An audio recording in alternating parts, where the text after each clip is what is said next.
I acknowledge that we're all one race, right? We have different ethnicities, but we're just one race of people, right? So I like to say that, because even though the language, once again, is different, the language doesn't really speak the truth about who we are. So I think that's one thing. I think that we have to become more connected with one another and accepting that we do othering with one another. And we do othering with one another partly based on what I call skin culture, because we have skin culture. And when someone sees me, one of the first things they see about me is that I'm black. And it doesn't matter if I'm in Rome, or it doesn't matter if I'm in London. It doesn't matter wherever I am, New York, here, Santa Barbara. People look at me, and the first thing they're going to notice about me is my skin color. And so I think that that's something that we have to acknowledge can become othering as we connect with one another. So someone else asked something related last week about, from the group, from the audience, as to hopelessness and being hopeful. And I'm going to talk a little bit about the racial complex, because this developed from one of Jung's ideas about what Jung said was that that the Negro had an American, he meant white, complex, and Jews had a Christ complex, and vice versa. He said this in 1930 and then in 1934, right? In spoken words of speech, and then in his writings, and it wound up in the collected works, right? So what I took was Jung's idea around this, because I'm looking at our collective, and I'm thinking about race and racism and racial relations, and I'm encountering it in the work. I'm encountering it in Jungian theory, right? Jung's theories, and I'm looking at it and I'm thinking, this needs deconstruction. And because I am an African-American Jungian analyst, I found myself in that space as the person to do it, right? And I thought I'd be writing about something else in the beginning, but the books that I've been writing are not the one. These are the books that are calling to me as a necessity. I'm saying all of this to talk about a racial complex, which Jung first identified, came to America, and kind of threw up his hands and said, oh yeah, these Americans, kind of went back to Europe and didn't deal with a racial complex anymore, which was called a color complex. Well, we don't have that luxury as Americans. I think it's a luxury because we've had American slavery, we have different ethnic groups, we have to figure things out. We didn't come from Switzerland, all of us, all together, from that homogeneous society. And I think it feels like a part of my calling as a Jungian analyst to be able to talk about Jung's work and to do some deconstruction, which I think is what he said he wanted. He wanted people, followers. He didn't want any followers to start with. I mean, that's what he said. But the people that did come after him, to expand on his work and to deepen the work. Over the years, the decades, almost 100 years, right? Like Hillman talked about. No one has done this except for Sam Kimball's, who wrote something called Phantom Narratives, which is an amazing book. And Tom Singer has done some work in this area, cultural complexes, and Michael Vanoy Adams, who I read from tonight, a book called Multicultural Imagination, Race in the Unconscious. So in all of these 100 years, these are the only three people have talked about something related to what I'm talking about as a racial complex. And it just fell to my lot to do it, you know? So Jung talks about complexes generally. We all have them. Parental complexes, mother-father complexes, guilt complexes, money complexes. We have complexes, okay? And they usually bring us into therapy and analysis.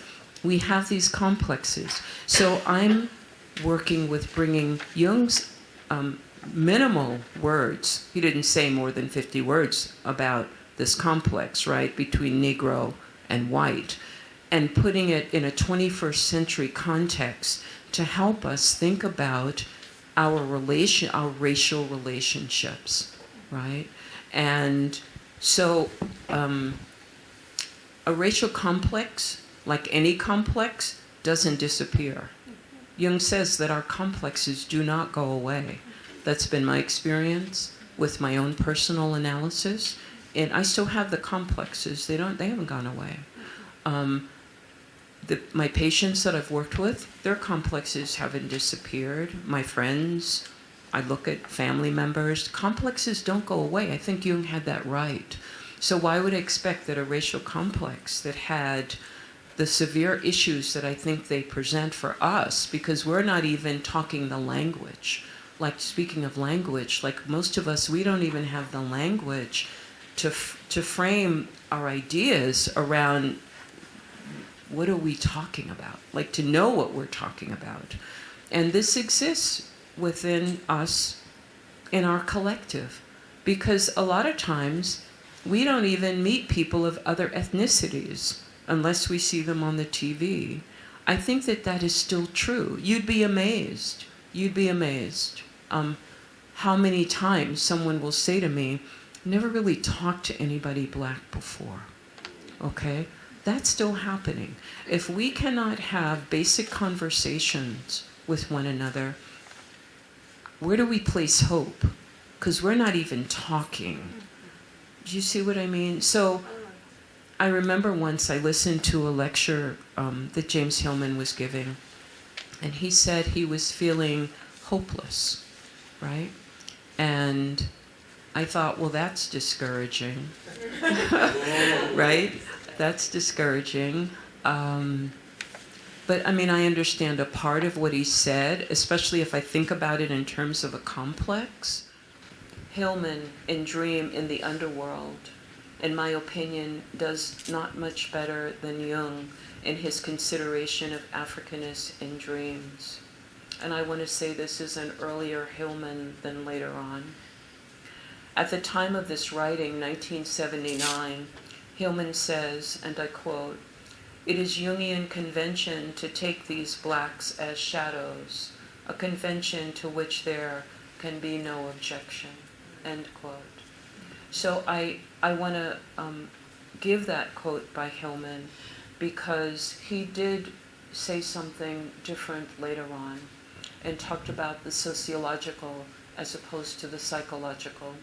And I could see him shifting in his writing and perspective on how he was viewing people of color, black people. Hillman goes on to identify the Africanist man as Thanatos.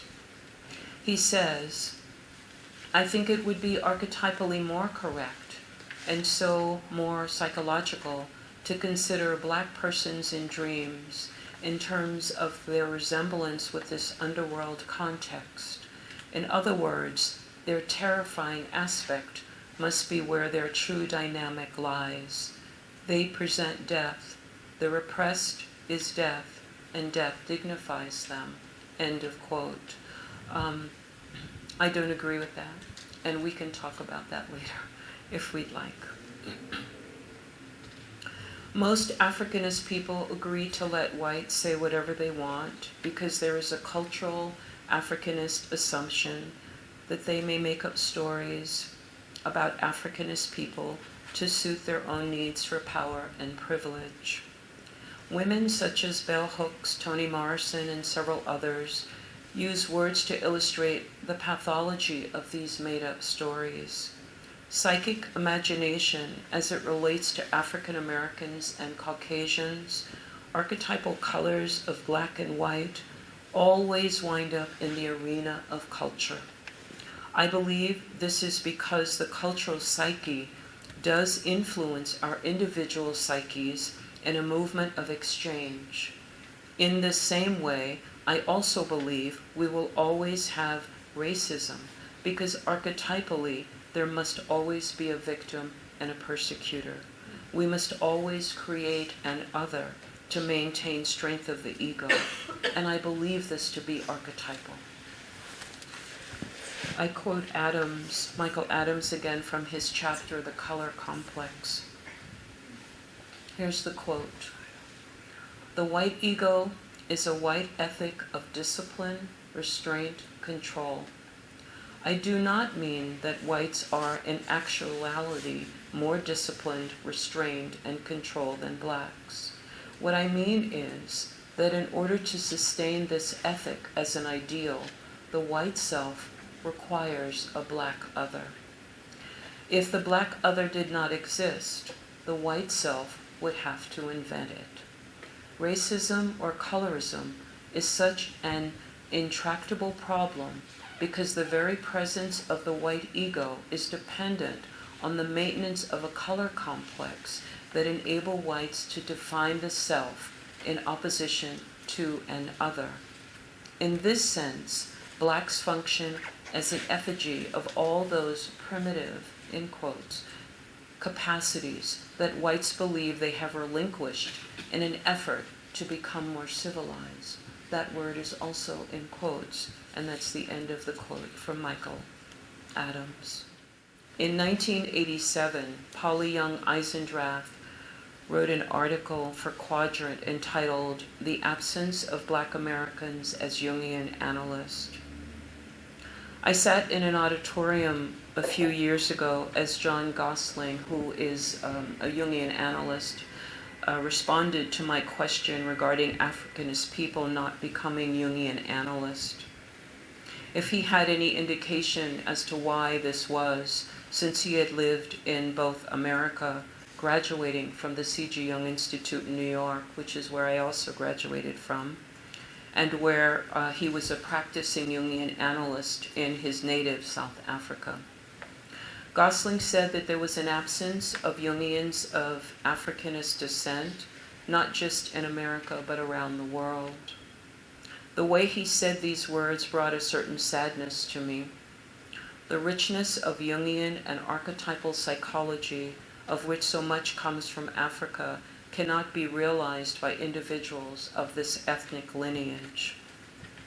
22 years exist between the time Young Eisendrath wrote her article and Gosling stood and said, around the world. We might think things have changed. They have in some ways, but certainly not others. The New York C.G. Jung Institute has graduated one woman of Africanist descent, historically, Celestine Smith. This was in 1964.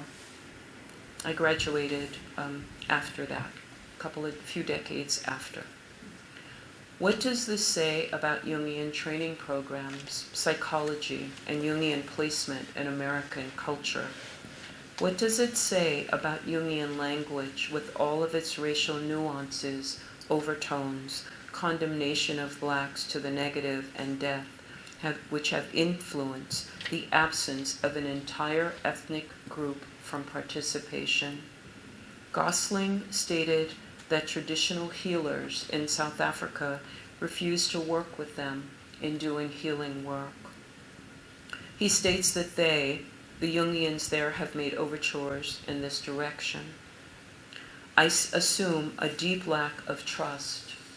In America, I assume this lack of trust.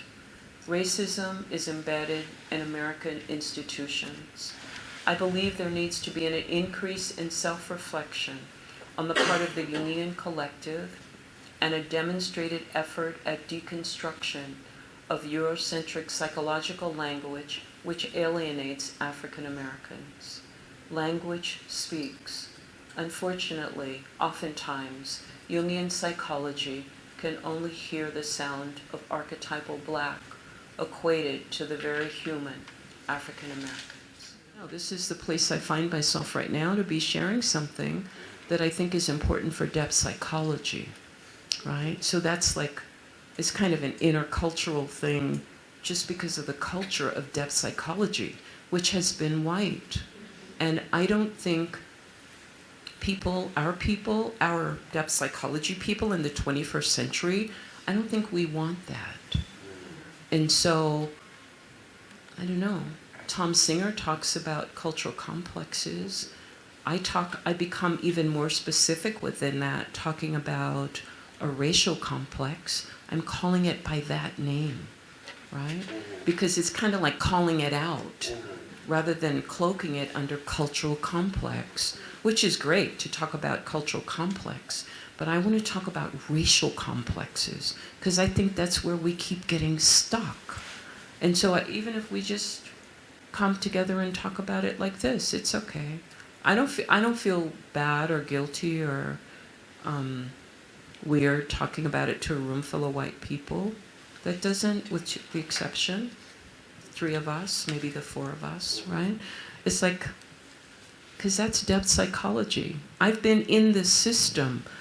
You know, there was a time when, I think in African American life, when we talked about you can be in the system or you can be out the system and fight the system, because it is an act. Angela Davis wrote a book called Freedom is Always a Struggle, right? That's it. Freedom is always a struggle. And so Africanist people are always dealing with the issue of freedom, right? Always. It's like, how am I going to get more freedom? Am I ever going to get the right to vote without somebody trying to tell me I can't vote? Look at North Carolina. I'm not making it up, okay? We're still trying to get the freedom to vote freely in North Carolina. Not just North Carolina, other places too, where the vote wants to be suppressed, right? So we're constantly dealing with these issues as people of Africanist lineage. And so based on that, I'm feeling like this is always a pushback. This is always a struggle. This is how I find myself in the 21st century. So I'm pushing back against something, trying to deconstruct it, something that is not right. It's not fair. It's not fair for Africanist people to be, spoken of in the language in which we're spoken of in Jungian text, in the collected works. And somebody has to say that. And so I wound up being that person.